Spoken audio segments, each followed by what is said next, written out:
Boa noite, pessoal.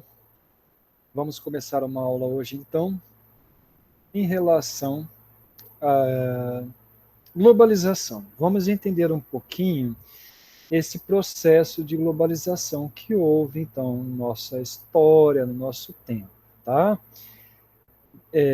Meu nome é Wesley, sou professor de Geografia, tá?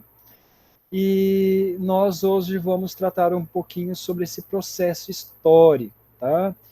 Principalmente quando estamos relacionando esse processo com o terceiro ano do ensino médio, tá ok?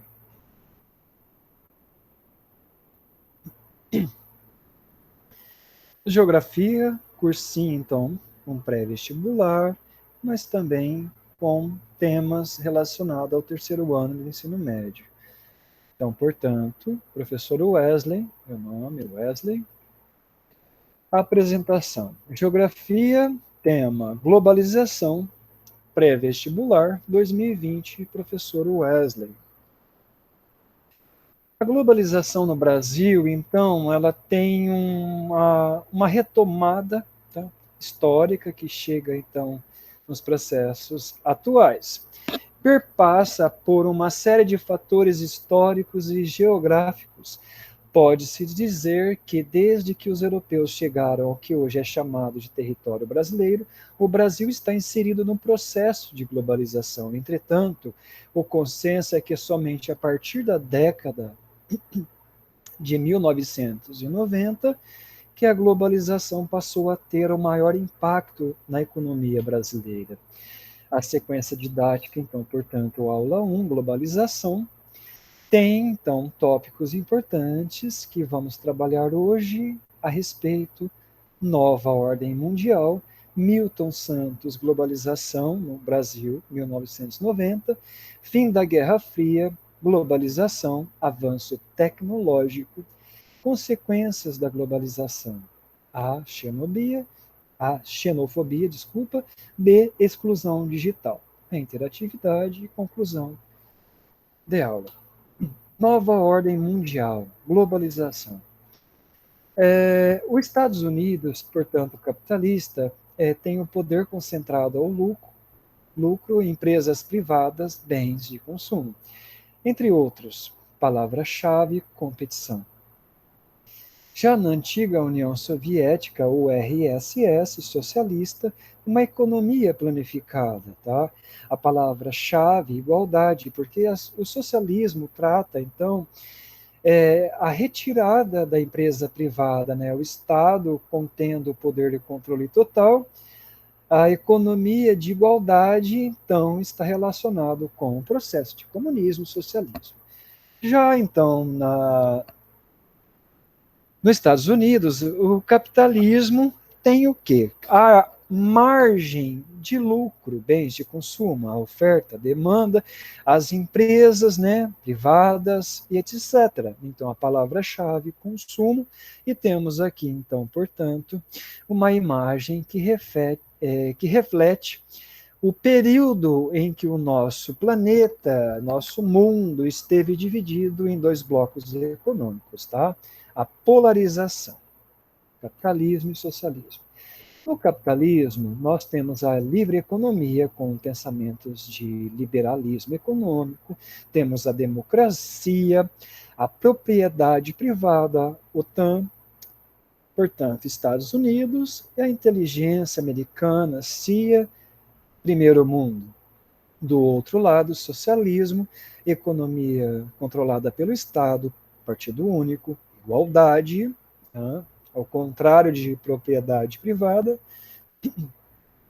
Pacto de Varsóvia, antiga União Soviética, inteligência soviética, KGB, segundo mundo.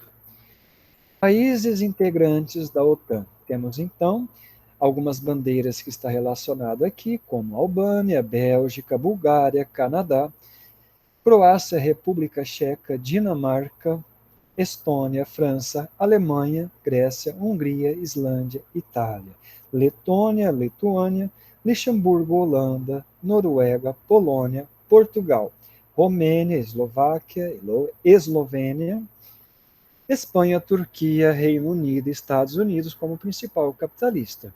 Então, portanto, a organização do Tratado Norte-OTAN, em francês, Organisation du Traité de Atlantique Nord, em inglês, North Atlantic Treaty Organization, NATO.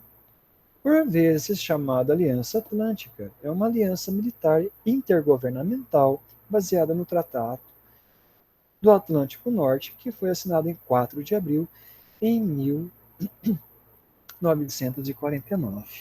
Adentrando então a Guerra Fria, foi uma luta ideológica, então, portanto, não física, entre o comunismo e capitalismo, liderada pela União Soviética e Estados Unidos. Então, temos dois blocos aqui, né, econômicos, e que está visando, então, em políticas econômicas diferentes. Esta conflagração teve início após a Segunda Guerra Mundial, tá?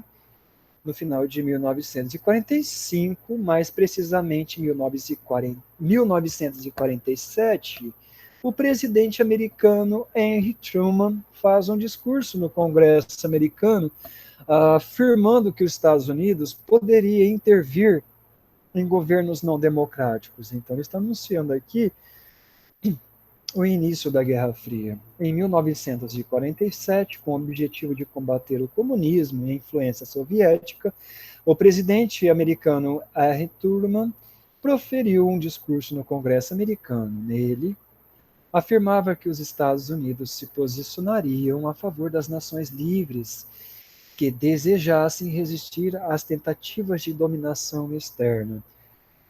No mesmo ano, o secretário do Estado americano George Marshall lançou o famoso, então, portanto, Plano Marshall, que propunha o quê?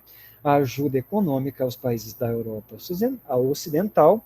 Afinal, os partidos de esquerdas cresciam devido ao desemprego e à crise generalizada, e os Estados Unidos temiam perdê-los para a antiga União Soviética. Desculpa. Por quê? O desemprego aumentando, surgem então os pensamentos de esquerda que o capitalismo não seria viável. Por outro lado, o capitalismo, então, como os Estados Unidos Central, está tentando surgir meios através desse plano que isso não aconteça. Então temos aqui o Henry Truman, o presidente americano, em 1947, que marcou o início da Guerra Fria com seu discurso. Com isso, iniciou-se a doutrina Truman, ideologia que englobou as medidas realizadas pelo governo americano para conter o avanço do comunismo na Europa. Uma das etapas dessa doutrina foi o Plano Marshall, o plano de recuperação da Europa destruída pela guerra. O objetivo desse plano era aumentar a influência americana na Europa, e os soviéticos, percebendo isso, proibiram os países do seu bloco a aderirem ao Plano Marshall. Uma disputa, né? As características, dentre as características da Guerra Fria, 1947 a 1991, destacam-se a polarização por meio de dois blocos, um sobre a influência americana e outra sobre a influência soviética. Foi a grande marca da Guerra Fria. Com isso, americanos e soviéticos possuíam uma retórica agressiva contra o seu adversário e tinham aliados estratégicos. Ora, é uma guerra simbólica, mas com interesses diferentes.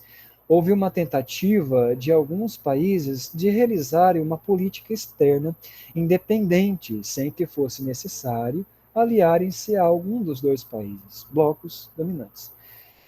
Houve também outras características desse processo de globalização entre a antiga União Soviética e Estados Unidos, e se dá como a corrida armamentista, tá? A disputa entre as duas nações, e a procura por mostrar-se com força hemogênica.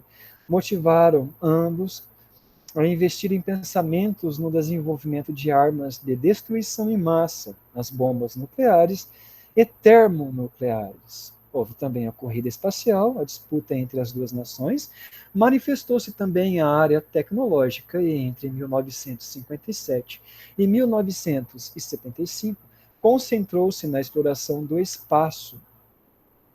Então, a corrida espacial ela ocorreu e vamos ver mais à frente.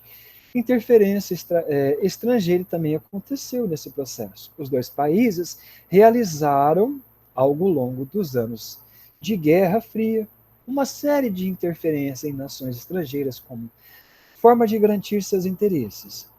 O Brasil, então, entra nesse cenário e foi alvo disso quando os americanos apoiaram o golpe militar. Então, nesse processo que os americanos apoiou o Brasil, nesse golpe militar, vamos ver então. O golpe militar de 1964 foi e aconteceu na noite de 31 de março com a deposição do presidente João Goulart. Esta ação contra um governo legalmente constituído marcou o início da ditadura militar no Brasil, que duraria até 1984. Tá? Então, havia um presidente ali, tá, com pensamentos comunistas, e a força militar, com seu golpe, domina essa nação, retirando então esse poder da governabilidade de João Goulart. Entre as principais justificativas para o golpe estava a possível ameaça comunista representada pelo presidente João Goulart. A atividade militar foi apoiada por uma coligação formada por empresários e latifundiários e empresas de capital estrangeiro. Ora, a Igreja Católica também teve um papel importante no apoio ao golpe, por ser contra as diretrizes comunistas. Porém, mais tarde, parte do clero da Igreja faria então uma revisão a esta posição. E a Igreja se tornou uma das grandes opositoras ao regime. Mais tarde, a campanha pelas eleições diretas. Tá? Nos últimos meses de 1983, início em todo o país uma campanha pelas eleições diretas para presidente, então para o presidencialismo, as, entre aspas, diretas já, que uniram várias lideranças políticas como Fernando Henrique Cardoso, FHC, sociólogo, que foi nosso presidente, Lula também sendo nosso presidente, que foi mais tarde, Ulisses Guimarães, que morreu no acidente de helicóptero, tá? Entre outros. O movimento que chegou ao auge em 1984, quando seria votada a emenda, Dante de Oliveira, que pretendia restabelecer as eleições diretas para presidente.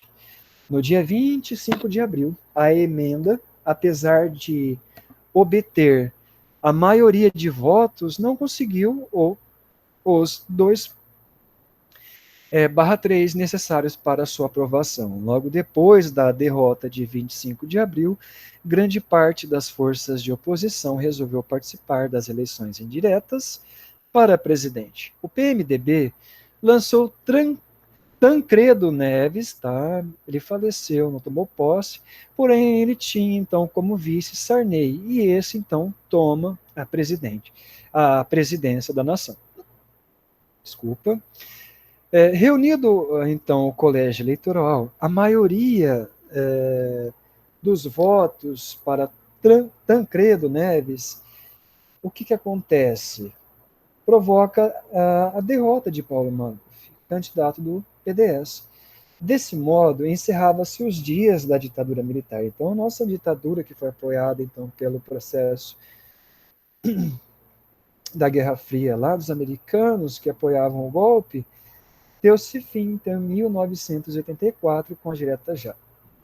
Aqui temos uma foto que representa então o primeiro avanço tecnológico da antiga União Soviética na corrida espacial com os Estados Unidos. A imprensa soviética celebrou o conhecimento como um grande marco da ciência soviética, e o lançamento do Sputnik 1 repercutiu no mundo todo, incluindo os Estados Unidos, que logo também deu sua cartada. O satélite soviético era uma esfera feita de alumínio com 58 centímetros de diâmetro e pesava cerca de 83 quilos. Logo depois, os soviéticos continuam inovando. Um mês depois, realizaram o lançamento do Sputnik 2, que pesava 508 quilos e foi responsável por levar o primeiro então, ser vivo, né, que seria Nada mais que a famosa cadela Laika, que morreu 10 dias depois do lançamento por conta do superaquecimento da estrutura. O Sputnik 2 desintegrou-se ao entrar na atmosfera no dia 14 de abril de 1958. O soviético Yuri Gagarin foi o primeiro homem a ser enviado ao espaço em 1961. Tá? Portanto, o primeiro homem a ir ao espaço é um soviético. O primeiro a colocar o pé na Lua, sim, foi um americano. E vamos vê-lo agora. Então, os Estados Unidos envia o primeiro homem à Lua. O americano Neil Armstrong foi o primeiro homem a pisar, tá? Então, na superfície lunar em 1969. Então, está acontecendo aqui nesse período de Guerra Fria uma competição entre as duas modalidades dos blocos. E o fim da Guerra Fria dá-se, então, pelo um acontecimento histórico, que é a queda do Muro de Berlim, né? A quebra, na verdade, ele foi quebrado, destruído. O Muro de Berlim foi construído em 1961, tá? Dentro do período da Guerra Fria, com parte de uma decisão da Alemanha Oriental e da União Soviética para isolar Berlim Ocidental e impedir que a população da Alemanha Oriental mudassem para o outro lado. O muro foi derrubado em 1989 com o colapso do bloco comunista na Europa.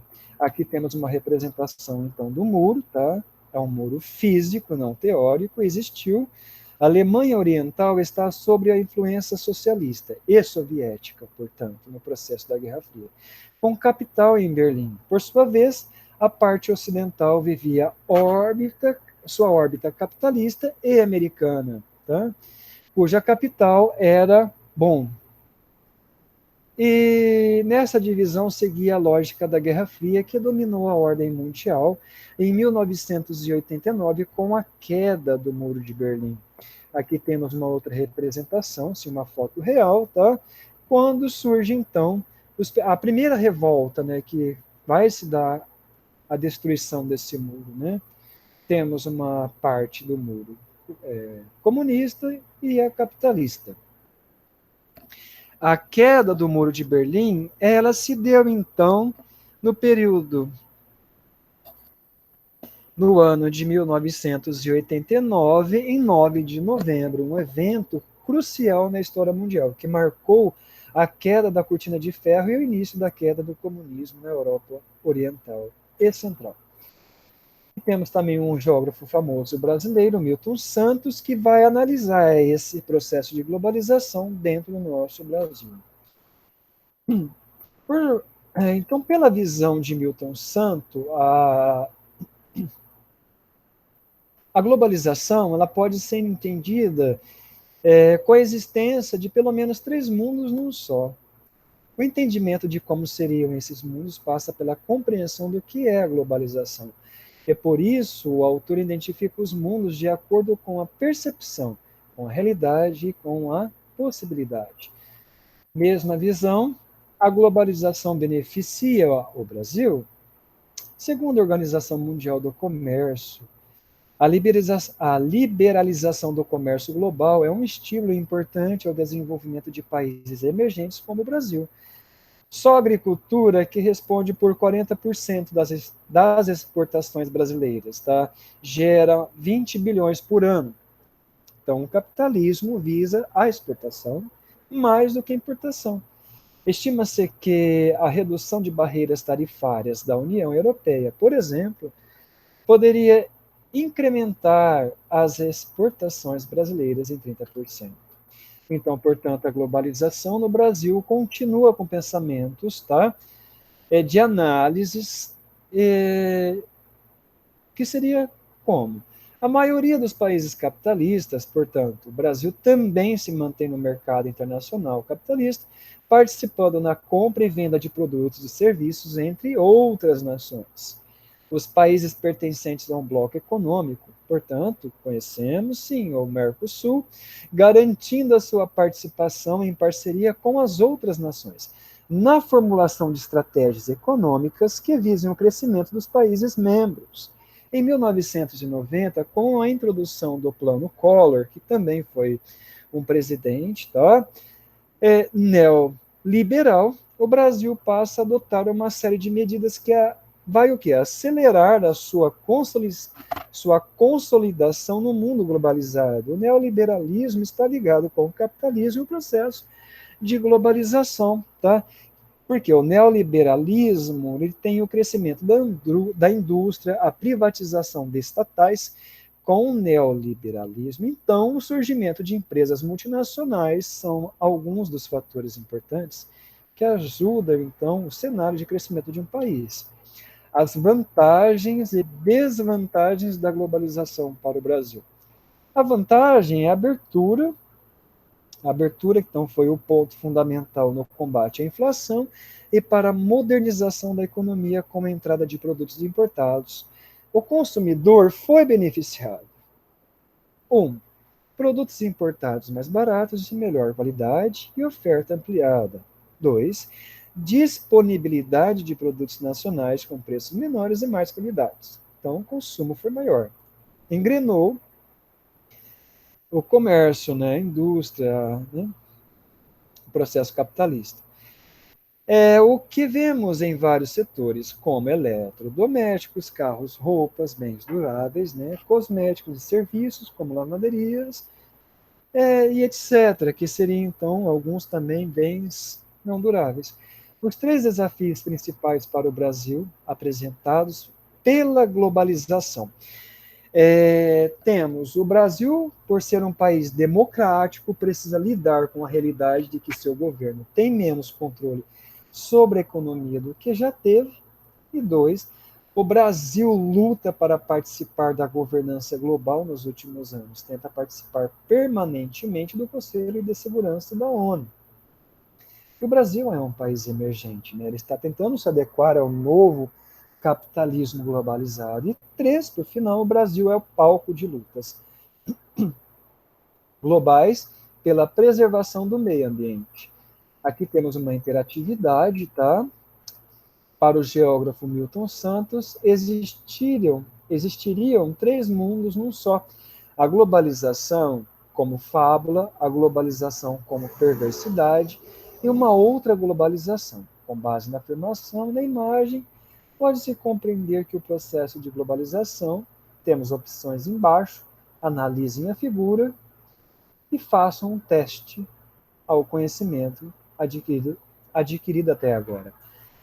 Possibilita que viva numa aldeia global? Ou permite que as fronteiras desapareçam? A outra é benefício exclusivo de alguns? Ou inclui e une todos os povos?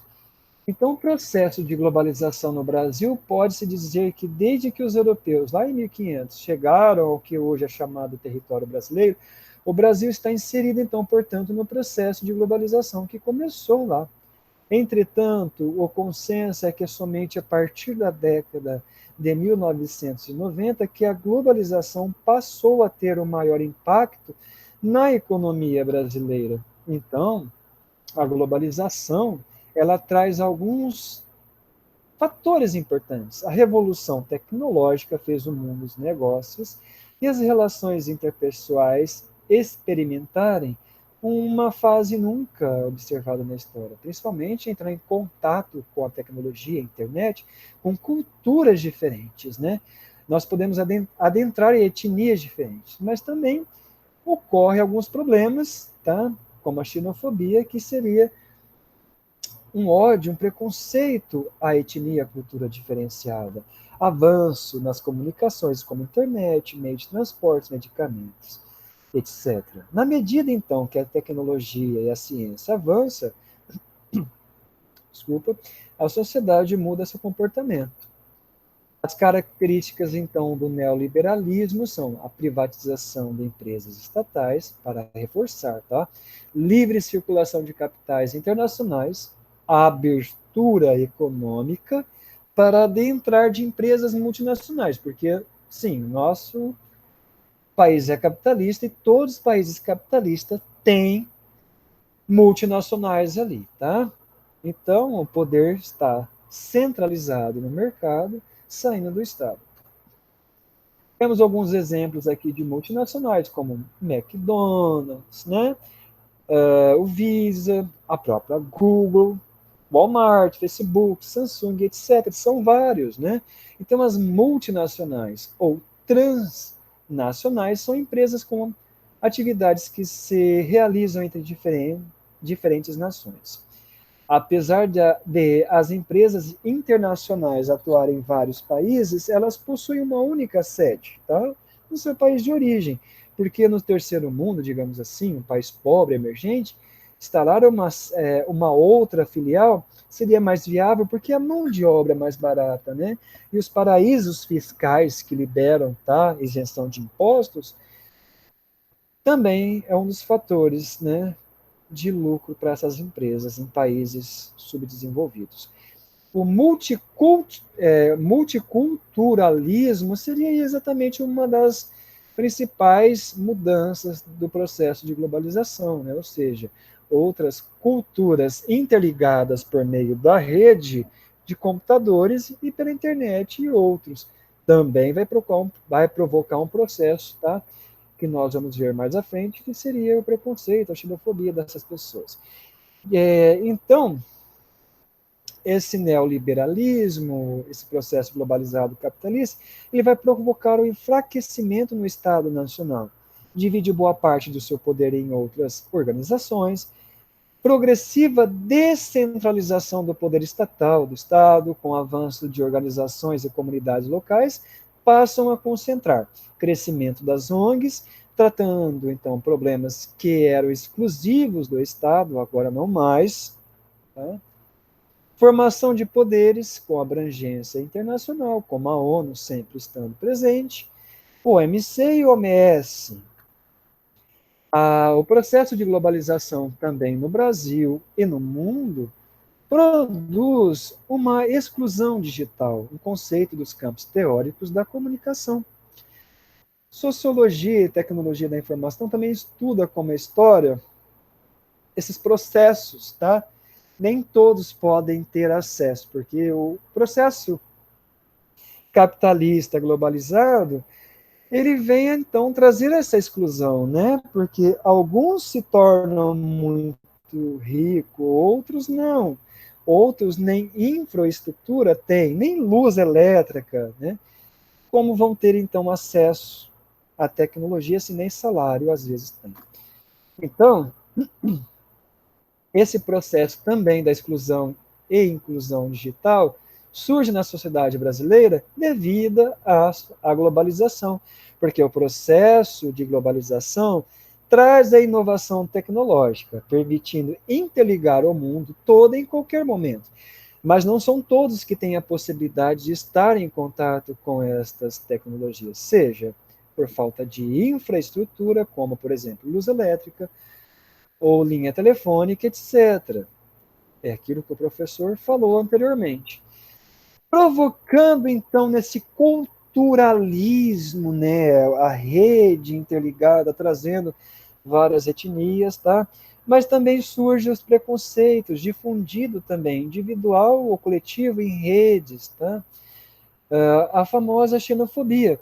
Mas o que seria a xenofobia? Tá? Existem debates acerca desse conceito de xenofobia, tá?